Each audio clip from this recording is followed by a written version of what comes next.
To be achieve anything you have to be very strong. So దీని అర్థం ఏంటంటే మనం ఏదైనా సాధించాలంటే దానికంటే ముందు మన మైండ్ సెట్ అనేది చాలా స్ట్రాంగ్గా ఉండాలి. ప్రతిదానికి ఏమంటారు ఎమోషనల్ కాకుండా వెరీ స్ట్రాంగ్గా ఉండగలిగితేనే మనం ముందుకెళ్ళగలుగుతాం. నువ్వు ఒక పెద్ద లక్ష్యం పెట్టుకున్నప్పుడు అందులో ఎన్నోసార్లు కింద పడిపోతావు, ఎన్నోసార్లు ఓటమి చవి చూస్తావు. దానికి కృంగిపోయి అక్కడే ఉంటే మాత్రం మనం సక్సెస్ సాధించలేము. జీవితం అనేది ఒడిదుడుకుల సంగమం. ఇదే జీవితంలో మనం చాలా కష్టాలు, చాలా సుఖాలను చూడాల్సి వస్తుంది.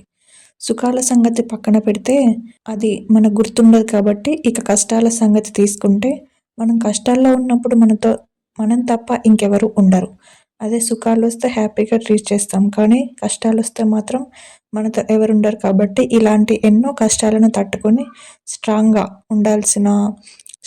ఉండాల్సింది అసలు మనల్ని ఆపే వాళ్ళే ఉండరు అలా స్ట్రాంగ్గా ఉంటే. కానీ to achieve this you have to be very strong. ఎంత అంటే ప్రతి సిచ్యువేషన్కి రాటు తేలిపోయే అంత. అప్పుడు మాత్రమే నిన్ను ఏ సమస్య, ఏ మనిషి బాధ పెట్టలేరు. సమస్య ఓకే, కానీ మనిషి అని ఎందుకన్నాను అంటే ఒక మనిషి కష్టాలు రావడానికి ఇంకో మనిషి కంటే గొప్ప సమస్య ఇంకేది లేదు కాబట్టి. అంతే కదా. దీన్ని అర్థం చేసుకున్న తర్వాత మనకి ఆటోమేటిక్గా ఏ సమస్య వచ్చినా సరేలే, మహా అయితే ఏమవుతుందిలే, సరే ఫేస్ చేద్దాం అన్న ఒక థాట్ వస్తుంది. అలాంటి ఫీలింగ్ వచ్చేస్తుంది. కాబట్టి ఆ ఫీలింగ్ ఎప్పుడైతే వస్తుందో ఇక నువ్వు దేనికి భయపడక్కర్లేదు, దేనికి భయపడలేవు కూడా. అలాగే నువ్వు ప్రాబ్లం వచ్చింది కదా అని దాన్ని వదిలిపెట్టావు, అది నీ సక్సెస్కి స్టార్టింగ్ పాయింట్ అవుతుంది. నానా కరోబే యా ఓకి అంటే 7 సార్లు కింద పడి 8 సార్లు లేవడం. ఇది జపనీయుల యొక్క సక్సెస్ మంత్ర.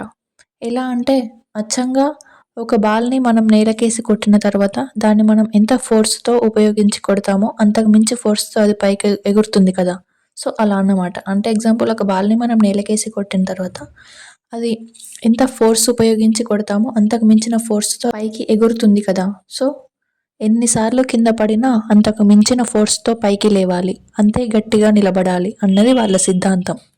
జపనీయులు బాగా నమ్మే ఫార్ములాలలో ఇది ఒకటి ముందు వరుసలో ఉంటుంది.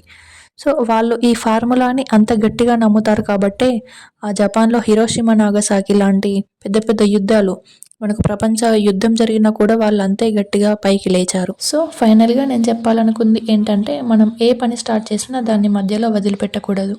మన శక్తి ఉన్నంత వరకు పోరాడాలి, మధ్యలో వదిలిపెట్టకూడదు, అంత తొందరగా గివప్ ఇవ్వకూడదు.